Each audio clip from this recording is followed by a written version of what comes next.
Hey, welcome to the Infinity Bros podcast, the only podcast that's perfectly balanced as all things should be. I'm your host, Max Mosier, here today with two other Infinity Bros. First, coming back from his 2-week hiatus, it's Infinity Bro Isaac. Isaac, how you doing, buddy?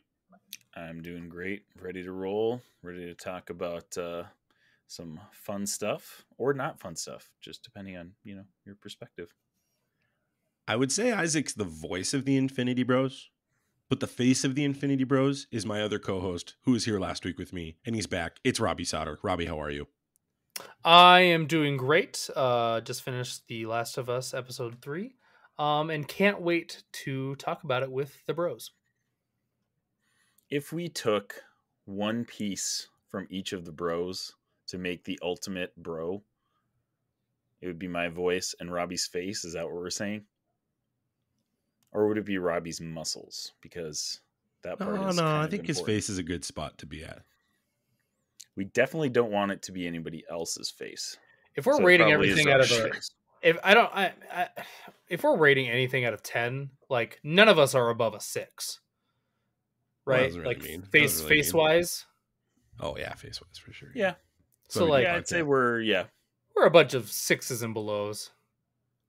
But that works perfectly for us because we rate things out of 6. So it does. Yeah. If it's your first time here, we're glad you're here to hear us speak down about ourselves and not fight too hard with Robbie about that just total evisceration of my face. But we got a great show for you today. We're going to talk about The Last of Us, episode 3, as I've got just snot coming down my nose. Forgive me. I am also dealing with my 5th. This is no joke. My 5th round of COVID. At this point, it's just flowing through your veins. It doesn't make any sense. I'm pretty sure like legislation and world things happening around COVID are centered around people like me. Like it's just gotta be, right? Like this is ridiculous at this point. You're the problem. Too much. We're gonna talk about The Last of Us. Max is gonna be standing up right next to the president's podium, and they're gonna be using him as an example when the CDC rolls out their next guidelines. Yeah, it for sure is my dumb 5.5 face out of 10. Just up there, looking brutal. Anyway, I was trying to pitch a show, and then we just started talking back about my face again for the second time. We're going to talk about The Last of Us. Talking about your face. We didn't mention it, but Isaac, shut up. Just shut up, Isaac. Shut up. You're doing Mark clarifying. You're doing Mark's bit right now. Can I just Somebody's got talk to when he's not here? So yeah, Mark being here on the show. Yeah, well, if it's not a Marvel property or a DC property, Mark just gets to take the week off. That's how it works out at Mark's house. So there it is. Apparently. The gauntlet's been thrown. Consider it thrown. Anything else, Isaac? I'm good for now. The Last of Us, episode 3, season 1. Long time. We're going to talk about that. And then we're going to talk about the DC speculations of what James Gunn will announce if he announces anything tomorrow, January 31st. Allegedly, he was going to announce something. And what the slate is, we'll talk about what we think that will be. So there we go. Then we might talk about like some Funko Pop releases that got sent out about Flash, Robbie, that you can comment on. Oh, I can't wait. I'm so excited for that. Really good tease. Hey, you better stick around for that, okay? So excited. I wouldn't be making Rick and Morty sounds right now. I think that was not a really good time in history to be doing that. Isn't everyone throwing their isn't everyone throwing okay. Isaac.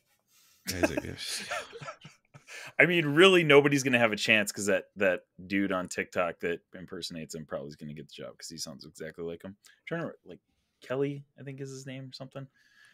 Dude sounds exactly like them.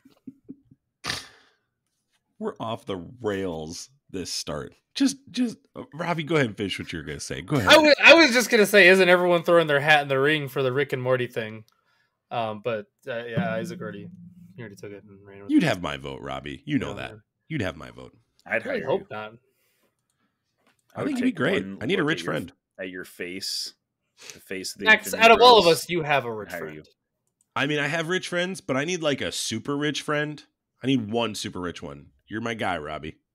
Don't let me down. All right. If this is your first time listening to us, we want to make sure that you're familiar with our rating system we referenced earlier. It is not out of 10. So we're going to go ahead and put that bumper right here. Here on the Infinity Bros podcast, everything is ranked from a 0 to 6 point scale. 0 meaning horrible, and 6 meaning absolutely excellent. If all of the Infinity Bros rank something a 6, it gets an Infinity Step. And then additionally, we're going to be spoiling the entire episode of The Last of Us, episode 3, entitled Long, Long Time. So from this point on, just know that we're going to spoil that. And when we get into DC talk too, there is a chance we're going to spoil some future things happening in the DC universe, in particular around movies like The Flash, Aquaman. So if you're somebody that's against that, this is just your universal spoiler warning. We're going to put that right here.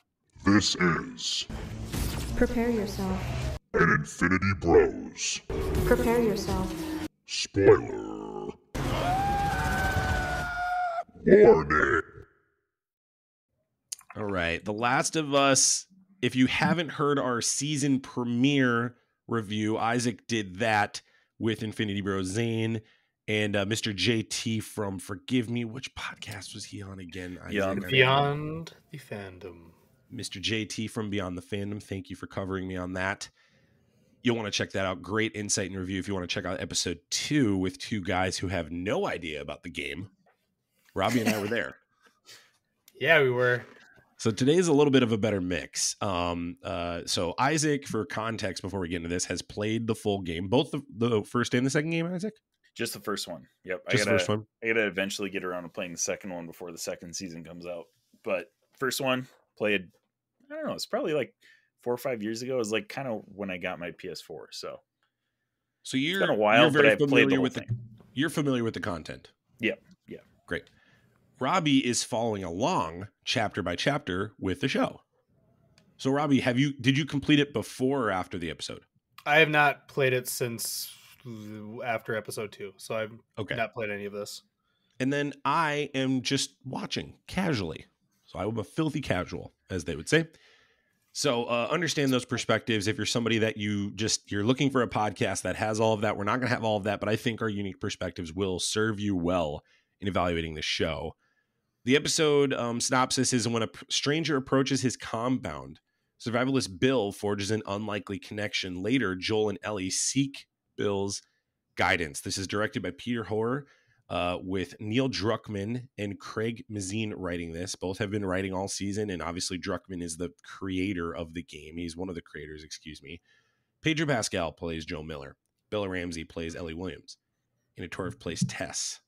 Nick Offerman plays Bill. Murray Bartlett plays Frank. And then after that, it's a slew of background characters. Mm-hmm. This one was interesting, guys, because Long, Long Time, the song by Linda Ronstadt, featured at the end of this episode, saw an almost 5,000% increase in streams on Spotify, similar to what happened with Stranger Things and Running Up That Hill. So clearly the audience continues to be swept away. This was before all the episodes were released. The first 3 episodes were sent to critics, and critics got to talk briefly on all 3. And they couldn't spoil it, but all of them were universally saying episode 3 is the one that is set apart critically from their perspective from the other 2. So this one has been really highly touted, and there's some trivia here as well that we'll talk about as we go throughout the show. But Robbie, we're going to start with you. Can you give us your rating of episode 3 of The Last of Us? Sorry. Long, Long Time, episode 3 of The Last of Us. Thank you. Start with the rating. I'm giving this a 5.5 out of 6. Really, really enjoy it, but I think something that we'll dive more deeply into later is the fact that we mentioned this pre-show, but we want the story of Joel to continue, and this took a step back from that. Even though there was parts that did progress Joel's story, I wanted more time with them before we did a segue to something else. That's my only negative with this. The story that they told with Bill and Frank, it was wonderfully done. from start to finish, and we talked about this on our last review, that we like going back in time and seeing how people are progressing. So this one did a perfect job of that, going all the way 20 years back. Then it was like 3, then it was like 4, then it was like another 3, and then it was like a 10-year jump. Like, so this giving us so much insight into the past was super, super enjoyable, and then getting to see it through Bill and Frank's lens was awesome. I loved all of that. My only negative is that I just like, could this have waited till episode 6? Like, putting it at episode 3 seemed like an interesting choice to me, because we're just getting to know Joel and Ellie. So that was my only negative. So I'll stop there. Yeah, I'll piggyback off that negative, and I'm going to give this a 4.5 out of 6. I really enjoy, you're nailing this, like everything they're doing in terms of pre-event on September 23rd is riveting. It's filling in gaps. It's jarring. So the visionary approach of the skeletons with the blankets, and then the next shot is the mom and the baby. That's good stuff. It's painful. It hurts. And it's really good storytelling. My problem with this episode, and it's the weakest of the 3 in my opinion, which is why I find it fascinating the critics really enjoyed it, is attention was so off of Joel and Ellie for so long that I keep getting told that Joel's a badass. And the only evidence I have of him being a badass is him surviving this thing and hitting the old lady in the first episode with a wrench. That's all I got right now. I believe he's a badass. Yeah. I've seen implications, and people that look scary in this show say he's really scary, don't mess with him. But I'm done hearing, and again, I haven't played the game. All the game people say he's a badass, right? So I just want to see this. I want to see it in action. I want to see him and Ellie go survive. And I think this episode struggled with that. I think the relationship was interesting. And I think if you were going for that, that was awesome. And I could see why you'd love that and give it a 6 out of 6. But for me, that's where it was lackluster. Isaac, go ahead. Wow. I mean, I feel like I'm a guy on this podcast that pretty routinely gives things very good scores initially when I see them. And there's no exception. I give this episode a 6 out of 6. It's man, all 3 of these episodes have been 6 out of 6s for me. So I'm trying to think if it's really hard to rank them right now. They've all been just phenomenal in their own right. But I thought the story of Bill and Frank is just so well done. Nick Offerman, we'll get into this a little bit. Ron Swanson. We'll get into this a little bit later, but I am so sad that we're not going to get to see more of him in this series, because he just absolutely kills this episode. Like, he is the reason this episode is so impactful, I think. So sad about that, but man, he did such a phenomenal job. I absolutely loved basically everything about this episode.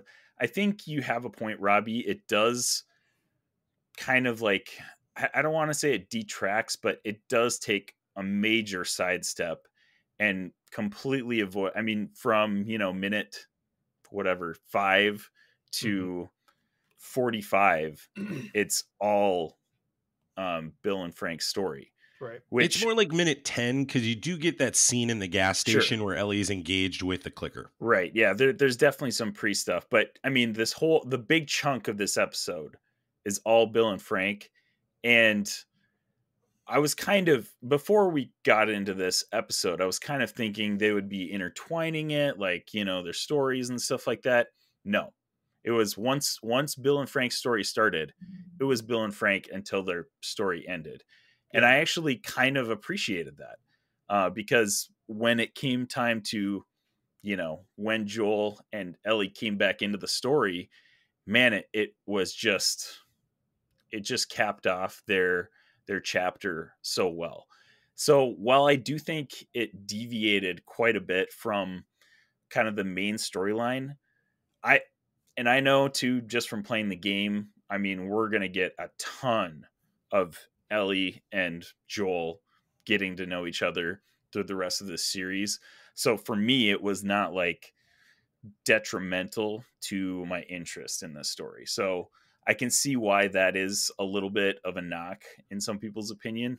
For me, it did not detract from this episode at all. And I can see also why, as a video game player too, Isaac, like why you know the context of where this is going, right? So I think for you, you're like, I got plenty of time to spend with Ellie and Joel. This is a good filler because in the game I didn't get this much filler.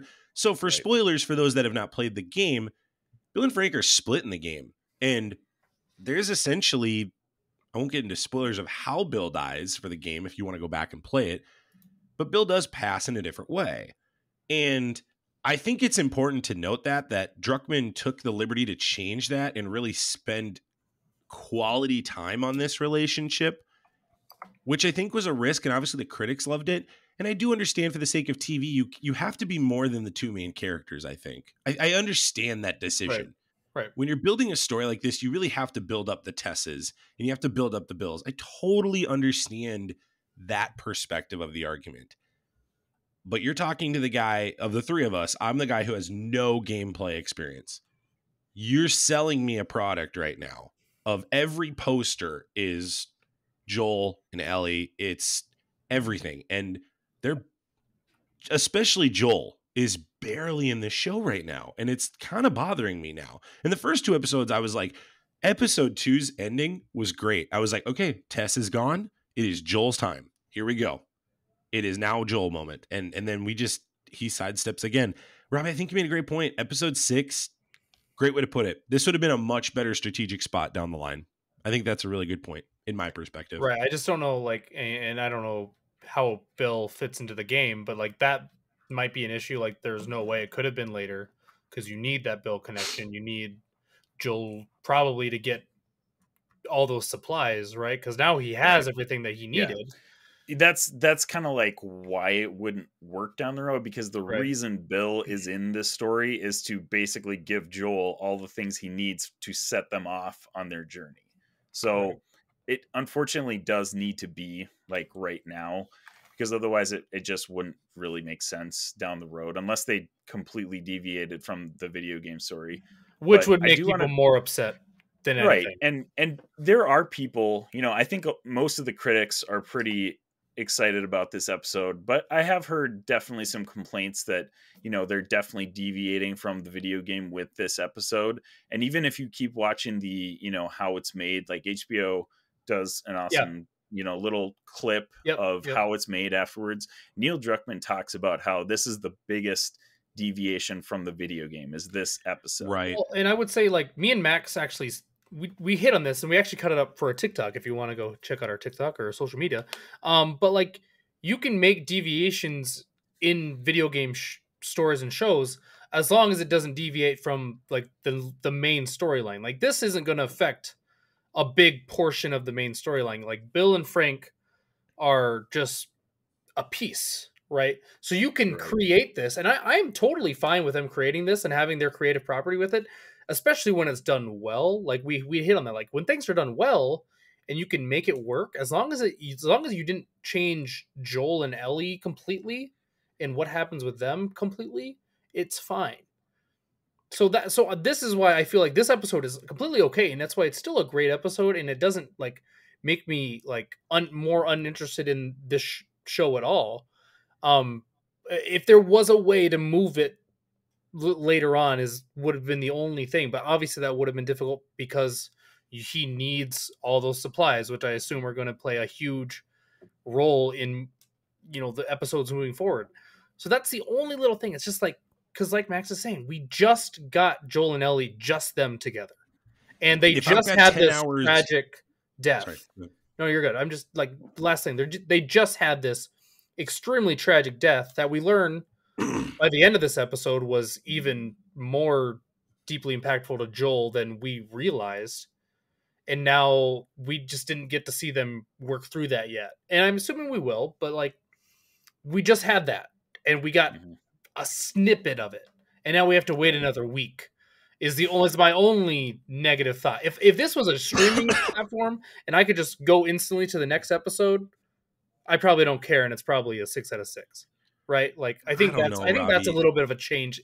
That's just a Here's- tiny little bit of a change in my I opinion. want to talk a little bit about that because I talked about this, I think, with several different people, Jarrett specifically, and with Scott Higa about Andor, because there are people out there still who could not get through the first 3 or 4 episodes of Andor because it's slow story some building. grind, Those yeah. first 4 episodes. And I mean, I enjoyed them thoroughly for sure. They're not the most exciting episodes of television out there, but they made everything seem so impactful, just the little things that they were doing, and the payoff for that was incredible. So this is what I'll say to that. I think that the slow build, the slow burn that we're going to have with Joel and Ellie is going to pay off majorly in the last 3 episodes of the show. And I think, yeah, there's definitely a piece of we want to get to know the main characters more. But I think if they're pushing that for a better payoff, I'm okay with that. It's definitely tough to wait week to week. I mean, when we're used to all these streaming services, we're just bam, bam, bam, like Netflix, binge everything right now. Definitely is a different mindset than what we're kind of used to right now. But that's why we're talking about this on this podcast and on the internet now, because this is what's drumming up all this conversation. I would push back on that. I don't think this is a slow burn problem. On the contrary, these first 3 episodes have been riveting. All of Bill and Frank's story were riveting. Like there was no slow burn in their story, in my opinion. Well, their story was right. They only had their story was filled with great character development, great romance in the context of that relationship, start to finish. The moment they met to the moment they die, it was every major gap was filled in. So I don't know if I understand what you're trying to say in the context of it's Ellie and Joel's slow build. My problem is, are we going to get 4 episodes down the line, and is every episode going to be about the supporting cast around them? And it's just going to be implied that, oh, if you watch the game, you totally get this Easter egg. Is Druckmann putting too much value on this relationship? I don't have enough of game expertise to say yes or no, but as just a filthy casual viewer of this show, it was a miss for me. It was a miss because this show is building me up to these fights with clickers. Even with Bill and Frank, I got 1 fight with them. 1. That's it. Bill's like this big gun hoorah guy, and I only got 1 fight, and it wasn't even that. It was the aftermath of his fight. This was a miss for me. It just was. It's a bummer because the show's good and I'm enjoying it. It's not detracting my viewership, and the argument of like, oh, that relationship and romance will pay off down the line is potentially there. But if they got all the supplies, like you said, Isaac, then it really doesn't. It's just, but this was a bump along the way. This was our monster of the week, per se, or our relationship of the week. This is a stupid nitpick. But Bill's supposed to be this like you said, gun-toting, like has these amazing defenses guy. And the dude's like completely lit up standing in the middle of a street fire in a sniper rifle. Agreed. When there is clear cover anywhere else. Literally anywhere. Anywhere. Like I understand they have to make sure he like gets hurt, but that was so silly to me. It's like this dude is smarter than this. There was a way better way to do it, Robbie. You're absolutely right. Like he could have been like shooting from his house or like from like a higher area and just a stray bullet gets through the wood or whatever. But like for him to just stand in the middle of the road, like that's not what that guy would do. Dude made it very clear at the beginning of the episode and throughout his time that he was like so prepped for everything. Exactly. Every major thing. He was fighting about the lawnmower and about wasting resources. You tell me he's going to stand in the middle of the street for a fight? Get out of here with that. Well, he's wearing a white shirt and completely lit up by all the flame. Like it doesn't make any sense. Not a nitpick. That's not a nitpick. That's a legit claim about that character. That's not a nitpick. Also, I mean, this is just one thing that I noticed, and I wouldn't even call it a nitpick because the direction they went was obviously the way they chose to do this episode. But I mean, Bill in the video game is honestly, Nick Offerman does basically a spot on job of portraying Bill in the video game. Like they're pretty much the same character, but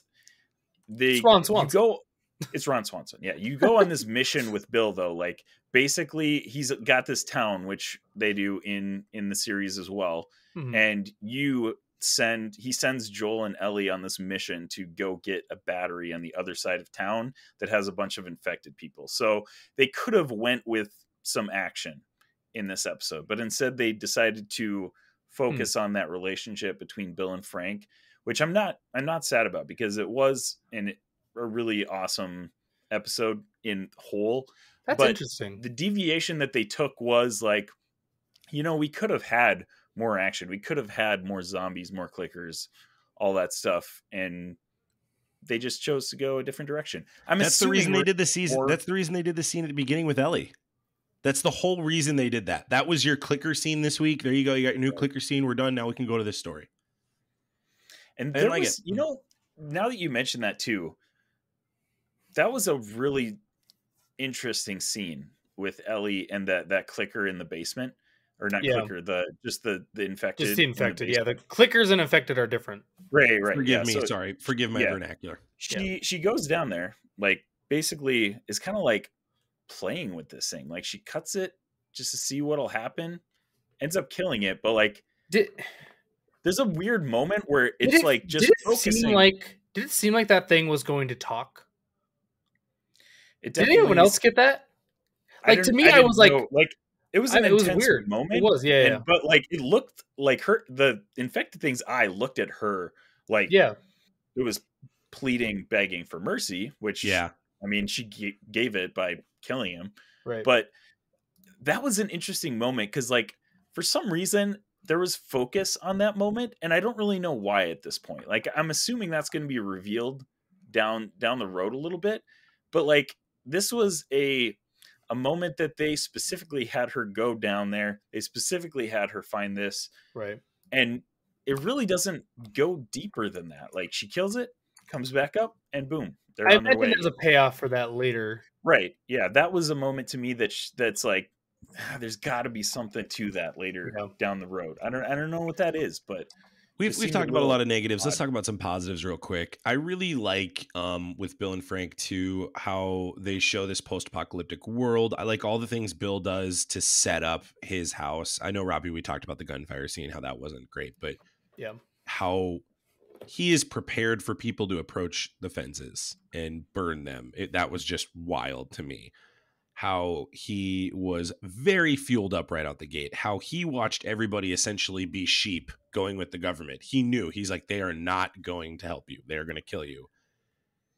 And it happened. And he's sitting there just mocking all of them. And he looks to be gallivanting around his community. After oh my gosh. When he's in the Home Depot afterwards, just like loading up his cart with stuff, I was like, man, that would be kind of cool actually to be in there just like picking out what you want for the future. I thought that was a way too crowded Home Depot for the circumstances of that civilization. I think more people would be headed down there for stuff in that situation. Well, I think that's why they showed, like, obviously the military was already there. They already cleared out that town. Yeah. So the military is going town to town doing things. Yeah, they're clearing everybody out. Right. And as we saw earlier in the episode, clearing them out or killing them, like, it's like, hey, if you're not leaving, you're going to be killed.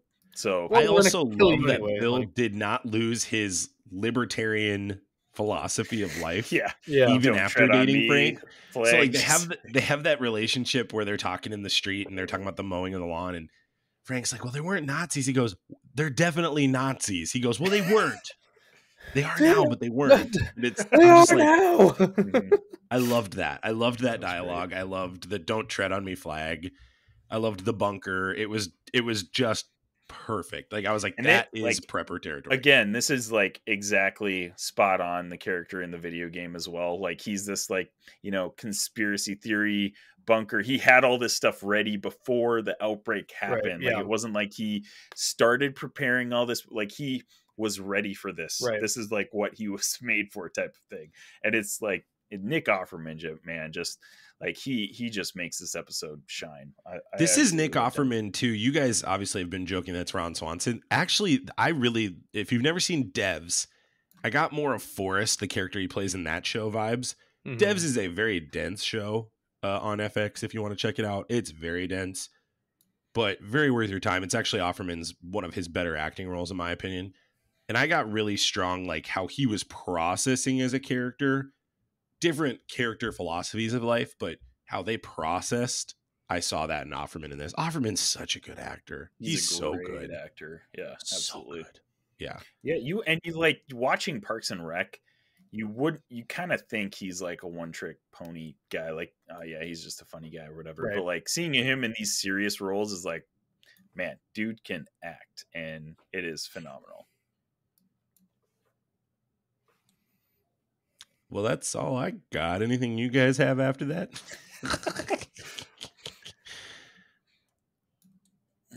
Let's see. I'm trying to think of what else we wanted to talk about.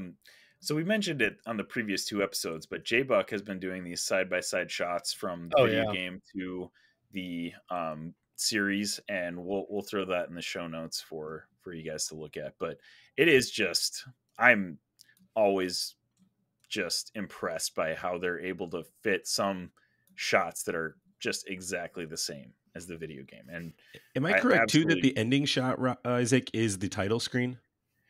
It sure reminded me of it. I couldn't tell you if it was exactly the same, but like, I mean, when you go to the title screen in Last of Us, it's pretty iconic. It's like an empty room. You're panning over this open window, and there's like these drapes, light drapes that are kind of like waving in That's the wind. opening of the game menu, right? The game, yeah. And there's like the guitar playing. And so when you're panning out from them driving away from Bill's town, I got the same like kind of vibes as that. Wow. I mean, it's not like the exact same shot. It's a little bit different angle, but they're doing a great job of doing like recalls to the game. That title screen's got a lot more meaning to that now from this episode. Yeah. Interesting. Yeah. The other thing I think we needed to hit on, sorry, Isaac, but no, you're good. If go ahead, if you're talking more about that, go ahead. I got something else. Nah, I got derailed. I don't know what it was. Oh, thanks. Well, thanks, Robbie. You're welcome. I'm not editing this out. Good. Keep it in. I think the other thing that's big to hit on is like we didn't really know how long Joel and Tess were together. At least I don't recall them saying they've been together so long. But in this, we realize, they've been together for a very long time and have done a lot of things together, including probably bartering that with more than just Bill. Like they've been doing a lot, and this is why Joel is probably so well known, which is really, really interesting to me. So we get like they make friends because Frank wants to have friends, and it just happens to be Tess on the radio. So Tess is obviously like Tess is the only connection Joel has to any other people. And now he's stuck with a 12-year-old girl, and he doesn't have Tess anymore. And now he just has to go find his brother, who is all we know from the show is in trouble for some reason. We don't know anything else. So it's just kind of interesting that they decided they keep showing these snippets of Joel and Tess, and I assume we're going to get more. I have a feeling that's going to be a big payoff for the future of this show is the history of Joel and Tess, and it's going to make the impact of losing her in episode 2 even bigger.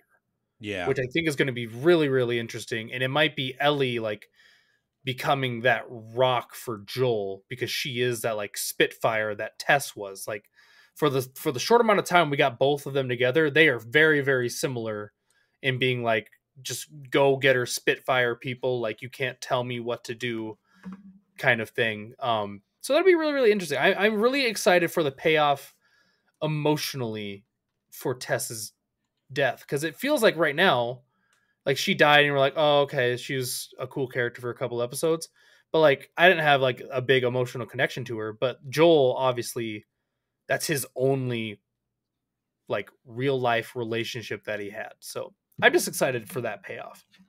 Yeah. And note on that too, I mean, in that scene that you're talking about, we see a flashback of, I don't remember what year it was, but of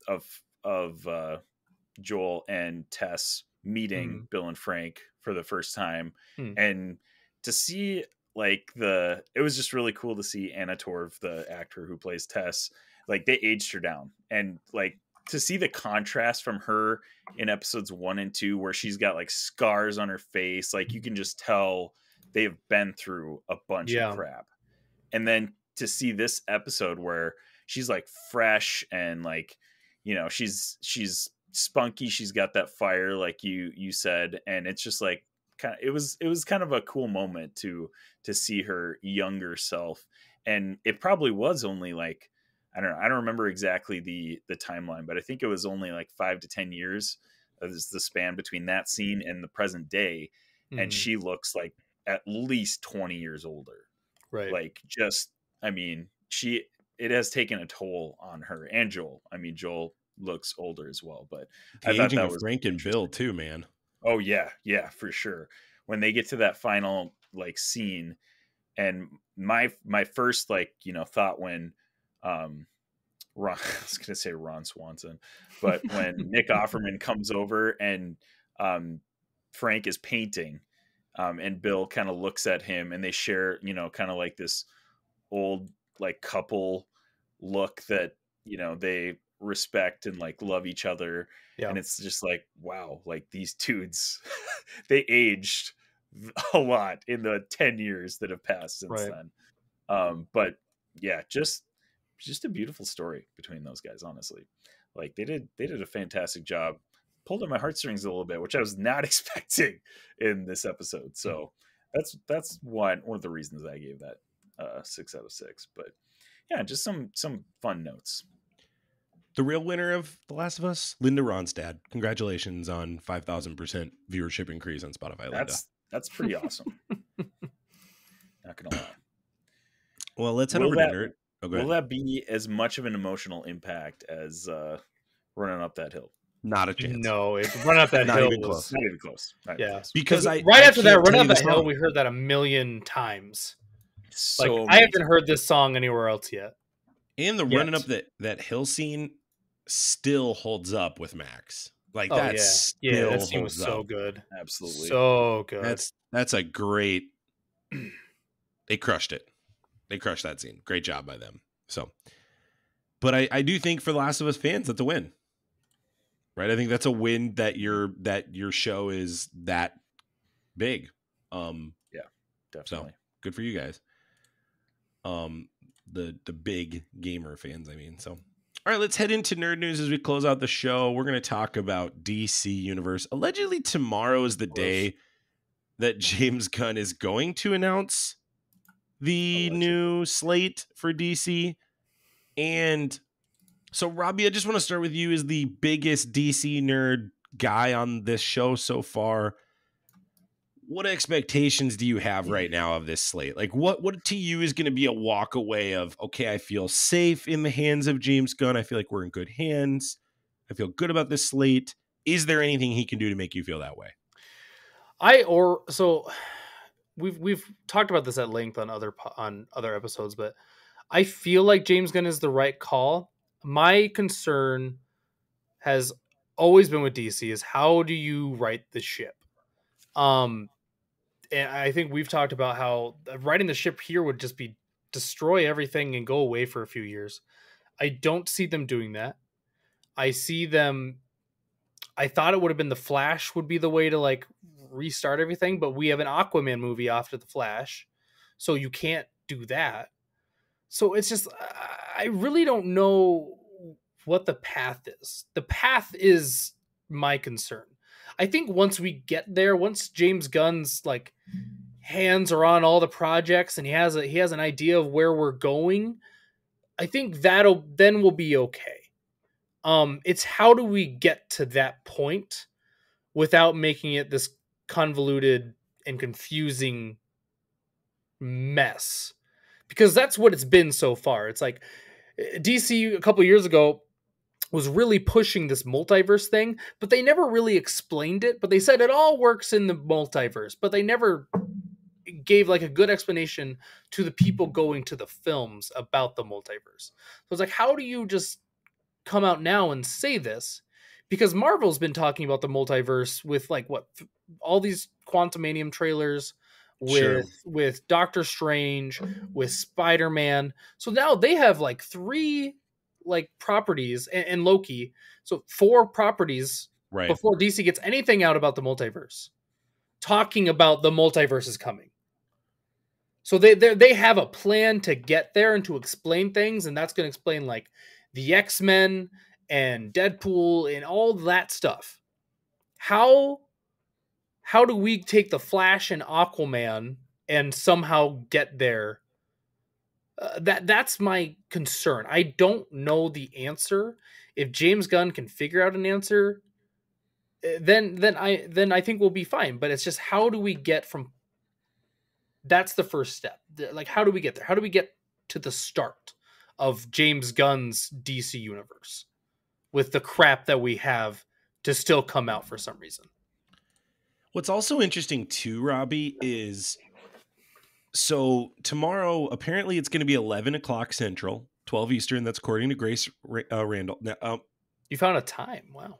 That's what Grace says. Now Grace, you're using Grace Grace Randolph. as your source. That's the problem. It's Grace Randolph. Sketch. I know. Yeah, exactly. So here's my question to you, Isaac. Marvel can't go 5 minutes without a leak. they make so much crap, but like people are just so easy to let things out of the bag out of Marvel. Right. We love them for that. I personally think some of it's intentional, but that's neither here nor there. Do you think DC really has some stuff to share tomorrow, Isaac? Or do you think it's going to be like, Superman and that's it? We'll see you soon. That's a great question. I do think James Gunn has things to share. Will he share it tomorrow? That's the thing that I'm like, maybe he won't share it tomorrow. Maybe it'll take him a week. Maybe it'll take him a month. I don't know. But I think he does have things on his slate. I think he's got stuff that he wants to announce eventually. I just don't know when that's going to be. Well, by the time this episode goes live, that stuff will have either already been announced or it's gotten kicked down the can down the line to not be announced. Exactly. So it really, the speculating on that is, for the listener, probably irrelevant. So then my question to both of you is, what is the winning property that needs to be on this list? Or I guess properties. What are the winning properties that need to be on this list? Robbie, we'll start with you. Gosh, that's tough, because what we know, what has to be on this list for you to go, well, I'm good. What we know of James Gunn right now is he can take obscure characters and make them household names. Guardians of the Galaxy was not a household name, no matter who you asked. And Mr. Sure, yes, TikTok commenters, they are like, no one knew who they were. Peacemaker was not a known name. Most of the people in Suicide Squad were known names.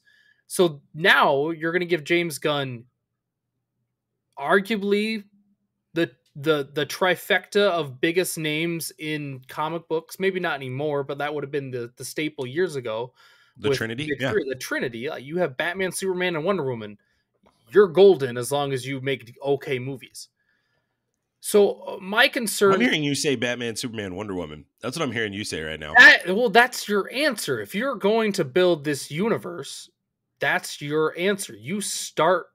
You don't have to... I will say this. I think you have to start with Superman. And obviously they've done that a bunch.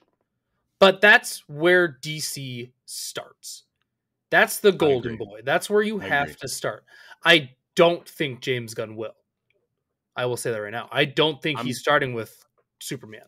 And I have no sources, because I am looking on some Reddit boards to see if I can find some stuff for conversation. I have no source on this, but I think Superman is the answer too, Robbie. I'm on the opposite side of that coin. I think Superman will be the first thing they announce tomorrow. I think they might even have an actor. Because if I'm James Gunn, I want people to trust me right out the gate. I'm coming out with that. And I'm saying, we're doing a multiverse story down the line, so we're going to get Cavill and all these other guys back. Oh, by the way, we're doing Aquaman, but Momoa's coming back to play Lobo. I think Lobo and Superman are on that list, because you got to get people hyped about Lobo coming back. I think an obscure property, and I don't really have an answer for that. Maybe it's the... I don't know. I think we are going to get a lot of obscure properties. If anything gets announced tomorrow, if there's let's say there's a slate let's Sure. say there's a slate for like a 3-year plan. Sure. I imagine if there's a 3-year plan, I bet there's 5 properties that are either TV Yeah. shows or movies that are just random, like a small minority of like comic fans know who they are, like DC diehards know who they are, but everyone else is like, what Sure. the F is that? I Yeah, like imagine Booster Gold. Yeah, like no, we're gonna get Booster a Gold's Booster Gold. decently well known. I You imagine think like so? there's Oh wow, I think a majority of people wouldn't comic know who book Booster Gold fans, is. comic book fans know Booster Gold. I'm thinking Okay, like all right, you're let's- thinking even more. I'm thinking More- even more obscure Hmm. than that. So Wow. I have no, because that's just James Gunn's thing. Like, He'll do at least one. I agree with that. But I think on the flip side of your argument of like, if he made those guys big, imagine what he could do as Superman is my thought. And that's right.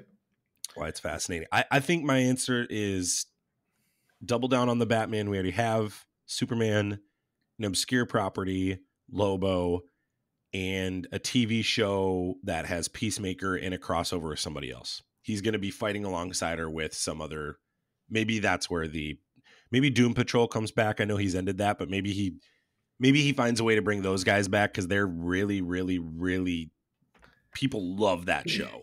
I don't think that's him ending that. I think that's an HBO Discovery thing. Yeah. Which is, it's a shame because that show is really doing well. The people that like that show really like that show. They love it. Isaac, who do you think? I think I'm with you, Max. I mean, why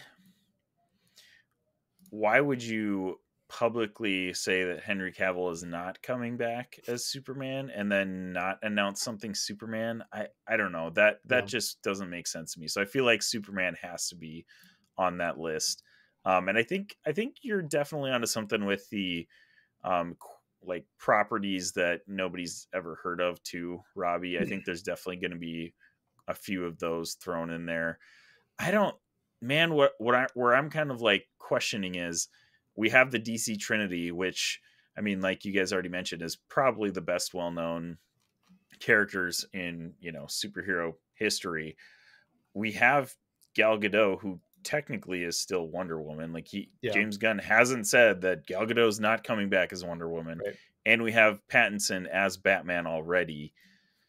What are we doing with these properties? Like, I think there's got to be some clarity on, even if he's not announcing new properties, there's got to be some clarity on the state of the DCEU right now. Like, Sure. Because he's definitely announced a lot of things. He's announced that there's a lot of stuff not coming back, but he probably needs more clarity in what is and isn't coming back. I mean, really the only thing we know is that he's bringing his own stuff back is pretty much all we know. And that Cavill's not coming back. He already obviously talked about that, but right. like there's a Black lot Adam. of questions on the table. So I think, and Black Adam, yeah. Thank God. I think there's got to be more clarification from James Gunn more than anything. But I think a couple properties. Number one is I sent it in the group chat before, but My Time to Shine Hello. It's a pretty well respected like scooper Twitter account. They said that they weren't going to leak anything, but they sent a GIF of Swamp Thing as something that probably will be announced. They So then Swamp backpedaled Thing- and said it was a joke. They did? Oh, okay. They did. Well, I didn't see that part. So I wouldn't be surprised because the Swamp Thing show that they had wasn't terrible. And I think a lot of people liked it. So I'd be surprised if that's a property they went with. One other thing that popped into my mind was the Question. We haven't really had a, great... he's definitely an animated like stuff across the years, but a live action Question like detective show would be kind of cool. Mm-hmm. So but beyond that, I'm not a huge DC guy, so I'm not like clamoring for any really little characters to come to the big screen or anything. I think a Dead Man movie would be great too. That would be Dead Man Yeah. will probably be coming. I feel like I it's don't due know. to probably CGI constraints, but we really haven't had a lot of like Martian Manhunter in live action. We definitely have, he's a character there, but he hasn't been a main focus, and that would be interesting. Sure. There's definitely a lot of things that they could do, but I'm just looking more for clarity on what the heck is going on with the DC And I think that's got to be the biggest answer. Thank you for saying that. Like, I think that's all people want with DC. We're so forgiving. I mean, the Batman, Robbie, you just a couple weeks ago said the Batman was the best movie of 2022. Yes, because it was. So the point I'm saying is, like, I think people would forgive if you just get a couple, knock off 3 or 4 in a row, right? Stay to the course of your plan. I think we can do this. Man, brutal. It's amazing. Like that hard, but DC and WB likes to make it hard. I just don't understand how their universe is restarting before Marvel. I don't get it. How did Marvel have Endgame and their universe is restarting? Doesn't make sense. That's brutal. Well, and we've talked about it so many times. Like, DC in the comic books on paper has better lineup. Justice League has a better lineup than Marvel and the Avengers. And they have incredible storylines that they can follow. Like, by all accounts, they should be bigger right now. But Marvel got the jump and they got the ball rolling. And that's why consistent. They stayed consistent. Held to their guns. That's why I want a universe where Kevin Feige goes to DC instead of Marvel. That's what I want. If I had a genie here, if there was a genie here who gave me 3 wishes. Oh, Feige would have. Is that one of them? That might be one of them. Genie gives you 3 wishes, and that's one of them. It might be one of them. Feige. If Feige was running this whole thing right out the gate, Robbie, it'd be where insane. would he have started? Would he have started with Batman or Superman? Superman. Start with Superman. Man. Because that's where you start. But would he have made DC funnier, or would you think he would have kept it dark? I don't care. It wouldn't matter. I don't care. Because DC used to be more campy anyway. DC wasn't dark until the 90s. I agree. So like they could have done whatever they wanted. You keep Batman dark because that's the joke in DC is that Batman's always like Batman's the emo kid. Yeah, like so like they can keep that and make everything else light and they can make fun of him. It would have been perfect. Just my thought. I think the 90s comic runs are part of the reason DC got in the pickle they did. I think they felt like, oh, the audience, they're more serious, blah, blah, blah, blah, blah. That's R-rated comics. It's like, come on, dude. Well, Marvel does it too. Those are some of the best comic books. They are, but I'm saying, like, I think the film creators, directors, and writers thought they had to stay dark sequentially. And it's like, you actually don't have to do that. You can have both. You decided to go with the guy that has everything in sepia tone or whatever, with Zack Snyder. So, like, what'd you think you were gonna get? Like, he made it so difficult for other people to come in and direct movies, because the color of your universe is gray. Yeah, where were there wasn't anywhere for someone else to go. Like Patty Jenkins tried with Wonder Woman, and it worked for one movie. Because they were in the Cold War. Right. Yeah, because everything was great. Yeah, it was a dark. They tried to make it bright in the 80s. And it was awful. Didn't work so well. Like, the universe didn't add up. That's the thing with, like, every Marvel movie, as much as I hate some of the tropes that they fall into with, like, bad guy shows up, they kill bad guy, good guys survive. Like, it is consistent. No director gets to change the color of the universe. Right. Like, it looks the same. If Captain America is in one movie and he looks one way, he's the exact same in another movie. Right. Like, that's just it's those little things that once that you connect all the dots, you're like, this doesn't work. Right. And Zack Snyder's universe didn't work. Yeah. It works within itself. Doesn't work. It works within itself, but doesn't work. We're at this juncture. Yeah, if DC would have just been like, Zack Snyder, you get 6 movies, you get your Batman vs. Superman, you get the one that just came, the actual Justice League, and then you can go Darkseid War, and you get your movies off of that, fine. Like, then just kill it. But they decided to give him all power, and it didn't work, and it was bad. Well, I think next week we'll have our answer. I hope. We'll have our answer on this. I'm excited. I know, I'm excited. I can't wait. It'll be interesting for people that are going to listen to this probably after it comes out. After everything, yeah, or not. Should we put our money on one thing that's going to get announced tomorrow? It can't be Swamp Superman. Thing. I'd put my money on Superman. You're putting your money on Superman? It has to be different, Isaac. What will you put your money on? different than what I've said. Yeah. Well, no. Just one thing you have to put your money on. What Different is it? than Max. Just can't be Superman. What's one thing we get tomorrow? Gosh, you go first. I'm thinking. I don't know. I have a feeling that James Gunn wants to do JSA, not JLA. And that's, I think, another reason why he immediately went, Black Adam, you're done. You've already ruined some really good characters. Because not that Dr. Fate or like Cyclone or Adam Smasher was that bad in that movie, but the movie itself was so bad, like now I have to start over. I think James Gunn, because of who James Gunn is and likes a little bit more obscure, is going to go JSA and make them like the team. And then he might bring the big three in and they might have the JLA. I could see him doing both JSA and JLA, same universe. And I would not be surprised if the big thing that's announced tomorrow is a JSA movie at the end of like a 4 or 5 year plan. Well, then it would make sense for all the future stuff that you want to do, including all those guys, right? But then you're also pushing the consumer to read those comics that are not read right now. Right.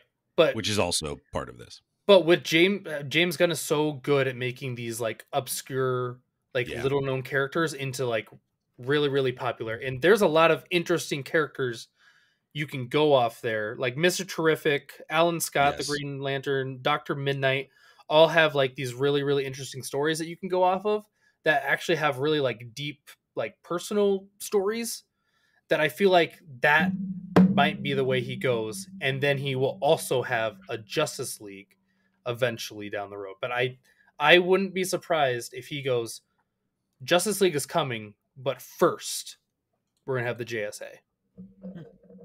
All right, here's my prediction. You've been talking about how James Gunn likes to basically work with the obscure things. And there's been rumors floating around about this, so it's not like a out of the blue type of thing. But I think Jason Momoa gets announced as Lobo when James Gunn comes out with his stuff. I mean, we've heard rumors about this for a long time, that he's going to be done as Aquaman and join the DCU as Lobo. But I think Lobo is a interesting property that hasn't been done before, and James Gunn could probably make it work. Dude, so, Lobo would translate so well to today's Jason Momoa looks exactly Jason Momoa looks like, but like he's this badass, like hilarious biker dude. Like that is a necessary means. Like they need a Lobo. The other one that I was thinking of would be Zatanna. That was like the other one I was like, that's a character that hasn't been done in the TV or movies yet. That's very popular. Is it popular enough for the general public, Robbie? I don't know. Like personally, I think she's more. I think if Dr. Constantine properties that have been relatively successful. Right. Not I'm just thinking like like blockbusters. If people think if Robbie thinks Booster Gold is like known amongst the people, then I don't know about Zatanna. Here's why I think a lot of people loved those Justice League animated shows. Sure. And people are still watching those. Like the younger kids may not like them, but I would say 24 and above would love to have those characters. So that's where I think like the Constantine gets his love and Zatanna gets his love, and like Power Girl has an obvious few assets that people might enjoy. So like I think like there's a lot to go off. That's brilliant. There's a few things to go off of. Like, oh man, you're welcome. You're welcome for that. That's great. That's a great way to end the show. Last of Us DC predictions. There you go. We'll see you on the other side of the DC predictions. Isaac, thanks for coming on, man. It's been a pleasure as always. Always a pleasure. It's high praise. High praise. High praise. And Robbie, let's hope tomorrow is a day of hope for you as you turn a new page on the DC universe love. A rebellion built on hope. Let's hope. It is the DCU now, not the DCEU. That's what James Gunn did say. It's DCU. I don't care what they call it. Just make it good. Fair enough. And on that note, we appreciate you, audience, for sticking with us and listening today. You can check out everything we talked about on the show notes below. You can also check us out on Facebook, Instagram, and Twitter, Twitch, Discord, and TikTok. As always, we love you guys 3000. We'll see you guys later. See ya. Bye. Bye.